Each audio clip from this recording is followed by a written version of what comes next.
ಒಂದೇ ಮಾತರಂ ಗೀತೆಯನ್ನ ಸರ್ಕಾರಿ ಶಾಲಾ ಕಾಲೇಜುಗಳಲ್ಲಿ ಕೇಂದ್ರ ಸರ್ಕಾರ ಕಡ್ಡಾಯಗೊಳಿಸಿದ ನಂತರ ಮುನ್ನೆಲೆಗೆ ಬಂದಿರುವಂತಹ ಒಂದೇ ಮಾತರಂ ವಿವಾದ. ಹಾಗಾದ್ರೆ ಈ ಒಂದೇ ಮಾತರಂ ಈ ಗೀತೆಯ 2 ಸಾಲುಗಳನ್ನು ಹೊರತುಪಡಿಸಿ ಇನ್ನುಳಿದ 4 ಚರಣಗಳು ವಿವಾದಕ್ಕೆ ಒಳಗಾಗಿರೋದು ಯಾಕೆ? ಈ 4 ಗೀತೆಯ ಸಾಲುಗಳನ್ನ ಮುಸಲ್ಮಾನರು ಹಾಡೋದೇ ಇಲ್ಲ ಅಂತ ಹೇಳ್ತಾ ಇರೋದು ಯಾಕೆ? ಯಾಕೆ ಈ 4 ಸಾಲುಗಳ ವಿರುದ್ಧ ಮುಸಲ್ಮಾನರು ನಿಂತಿದ್ದಾರೆ? ಒಂದೇ ಮಾತರಂ ಹಾಡನ್ನ ಹಾಡೋದಕ್ಕೆ ಯಾಕೆ ಅವರಿಂದ ಸಾಧ್ಯ ಆಗ್ತಾ ಇಲ್ಲ? ಒಂದೇ ಮಾತರಂ ಗೀತೆಯ 6 ಚರಣಗಳಲ್ಲಿ ಏನಿದೆ ವಿವಾದ? ಸುಪ್ರೀಂ ಕೋರ್ಟ್ ಕೊಟ್ಟ ತೀರ್ಪಲ್ಲೇನಿದೆ? ಎಲ್ಲದರ ಬಗ್ಗೆ ಇವತ್ತಿನ ಎಕ್ಸ್ಪ್ಲನೇಷನ್ ವಿಡಿಯೋದಲ್ಲಿ ತಿಳಿಯೋಣ. ಹಾಗಾದ್ರೆ ಆಗಿ ಹೋದ ಭೂತಕಾಲದ ಚರಿತ್ರೆಯಿಂದ ತಮಗಬೇಕಾದ ಭಾವನಾತ್ಮಕ ವಿಚಾರಗಳನ್ನ ಹೆಕ್ಕಿ ತಂದು ವರ್ತಮಾನವನ್ನ ತಲ್ಲಣಗೊಳಿಸಲಾಗ್ತಾ ಇದೆಯಾ? ದೇಶವನ್ನ ವೈಚಾರಿಕವಾಗಿ ಮುನ್ನಡೆಸುವ ಬದಲು ಸನಾತನತೆ, ಪರಂಪರೆ, ದೇವರು, ಧರ್ಮದ ಹೆಸರಿನಲ್ಲಿ ಹಿಮ್ಮುಖವಾಗಿ ಚಲಿಸುವಂತೆ ಮಾಡಲಾಗ್ತಾ ಇದೆಯಾ ಅನ್ನೋ ಚರ್ಚೆ ನಡೀತಾ ಇದೆ. ಈಗ ಎಲ್ಲ ಬಿಟ್ಟು ಒಂದೇ ಮಾತರಂ ಗೀತೆಯನ್ನ ಮುನ್ನೆಲೆಗೆ ತಂದು ಯಥಾವತ್ತಾಗಿ ಈ ಗೀತೆಯ 6 ಚರಣಗಳನ್ನು ರಾಷ್ಟ್ರಗೀತೆಯಾದ ಜನಮನ ಹಾಡುವುದಕ್ಕಿಂತಲೂ ಮುಂಚೆ ಎಲ್ಲ ಸರ್ಕಾರಿ ಕಾರ್ಯಕ್ರಮಗಳು ಹಾಗೂ ಶಾಲೆಗಳಲ್ಲಿ ಎದ್ದು ನಿಂತು ಹಾಡುವುದನ್ನ ಈ ಬಿಜೆಪಿ ಸರ್ಕಾರ ಕಡ್ಡಾಯಗೊಳಿಸಿ ಇದನ್ನ ಪಾಲಿಸದೇ ಇದ್ದವರಿಗೆ ಶಿಕ್ಷೆ ಅಂತ ತೀರ್ಮಾನಕ್ಕೆ ಬಂದಿದೆ. ಹಾಗಾದ್ರೆ ಈ 4 ಚರಣ ಯಾಕೆ ವಿವಾದಕ್ಕೀಡಾಯಿತು? ಈ ಗೀತೆಯನ್ನ ರಚನೆ ಮಾಡಿರೋದು ಬಂಕಿಂ ಚಂದ್ರ ಚಟರ್ಜಿ. ಈ ಗೀತೆಯಲ್ಲಿ ದೇಶವನ್ನ ದೇವತೆಗಳಿಗೆ ಹೋಲಿಕೆ ಮಾಡಲಾಗಿದೆ, ಈ ಭಾರತದ ಭೂಮಿಯನ್ನ ದೇವರಿಗೆ ಹೋಲಿಕೆ ಮಾಡಲಾಗಿದೆ.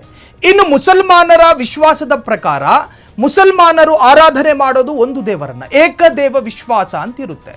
ಹಂಗಿದ್ದಾಗ ಈ ದೇಶವನ್ನ ಪ್ರೀತಿಸ್ತೇವೆ, ಈ ದೇಶದ ಭೂಮಿಗಾಗಿ ಜೀವ ಬೇಕಾದ್ರೂ ಕೊಡ್ತೀವಿ, ಆದರೆ ಅಲ್ಲಾಹನಲ್ಲದೆ ಯಾವುದೇ ವಸ್ತು, ಯಾವುದೇ ಭೂಮಿ, ಯಾವುದೇ ವಿಚಾರ ಅದನ್ನ ಆರಾಧನೆ ಮಾಡೋದಿಲ್ಲ.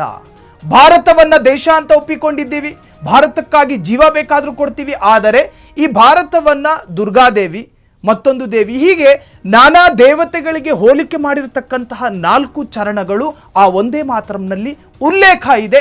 ಹಾಗಾಗಿ ಅದನ್ನು ನಾವು ಹಾಡಿದ್ರೆ ನಮ್ಮ ಏಕದೇವ ವಿಶ್ವಾಸಕ್ಕೆ ವಿರುದ್ಧವಾಗಿರೋದು, ನಮ್ಮ ಮೇಲೆ ಬಲವಂತವಾಗಿ ಆ ಗೀತೆಯ ಸಾಲುಗಳನ್ನು ಹೇರಬೇಡಿ ಅನ್ನೋದೇ ಮುಸಲ್ಮಾನರ ವಾದ. ಈ ಹಿಂದೆ 1930ರ ಸುಮಾರಿಗೆ ಕಾಂಗ್ರೆಸ್ ಕೂಡ ಈ ವಿವಾದವನ್ನು ಮುನ್ನೆಲೆಗೆ ತಂದಿತ್ತು. ಈ ಹಾಡಿನ ಸಾಲುಗಳಿಂದ ಒಂದು ಧರ್ಮದ ಧಾರ್ಮಿಕ ಭಾವನೆಗೆ ಧಕ್ಕೆಯಾಗುತ್ತೆ ಅಂತ ಹೇಳಿ ಆ ವಿಚಾರವನ್ನ ಚರ್ಚೆಗೆ ತಂದು ಅದಾದ ನಂತರ ಇದನ್ನ ಒತ್ತಾಯಪೂರ್ವಕವಾಗಿ ಹಾಡಿಸಬಾರದು ಅನ್ನುವಂತಹ ವಿಚಾರಕ್ಕೂ ಕೂಡ ಬಂದಿತ್ತು. ಆದರೆ ಈಗ ಮತ್ತೆ ಬಿಜೆಪಿ ಸರ್ಕಾರ ಆ ವಿಚಾರವನ್ನ ಮುನ್ನೆಲೆಗೆ ತಂದು ಕೇಂದ್ರದ ಅಧಿಕೃತ ಆದೇಶದಂತೆ ಸುಪ್ರೀಂ ಕೋರ್ಟ್ನ ಆದೇಶವೂ ಕೂಡ ಬಂದಿರುವಂತಹದ್ದು. ಎಲ್ಲ ಸರ್ಕಾರಿ ಶಾಲಾ ಕಾಲೇಜುಗಳಲ್ಲಿ ಈ ಗೀತೆಯನ್ನು ಹಾಡಬೇಕು, ಈ ಗೀತೆ ಪ್ರಸಾರ ಆಗುವಾಗ ಎಲ್ಲರೂ ಎದ್ದು ನಿಂತು ಗೌರವಿಸಬೇಕು. ಒಂದು ವೇಳೆ ಗೌರವಿಸದೇ ಇದ್ದರೆ ಅವರಿಗೆ ಕನಿಷ್ಠ 3 ವರ್ಷ ಶಿಕ್ಷೆ ಜೊತೆಗೆ ದಂಡವನ್ನು ಕೂಡ ವಿಧಿಸಲಾಗುತ್ತೆ ಎನ್ನುವಂಥ ವರ್ಡಿಕ್ಟ್ ಪ್ರಕಟವಾದ ಬೆನ್ನಲ್ಲೇ ಭಾರತದ ವಿವಿಧ ಕಡೆಯೂ ಕೂಡ ಆಕ್ರೋಶಗಳು ವ್ಯಕ್ತವಾಗಿದೆ. ಇನ್ನು ಕಾಂಗ್ರೆಸ್ನ MLC ಆಗಿರುವಂತಹ BK ಹರಿಪ್ರಸಾದ್ ಅವರು ಕೂಡ ಇದು ಸಂವಿಧಾನಾತ್ಮಕವಾಗಿ ಇಲ್ಲ, ಇದನ್ನ ಒಂದು ಸಮುದಾಯಕ್ಕೆ ಬಲವಂತವಾಗಿ ಹೇರಲಾಗ್ತಾ ಇದೆ ಅಂತಲೂ ಕೂಡ ಆಕ್ಷೇಪವನ್ನ ವ್ಯಕ್ತಪಡಿಸಿದ್ದಾರೆ.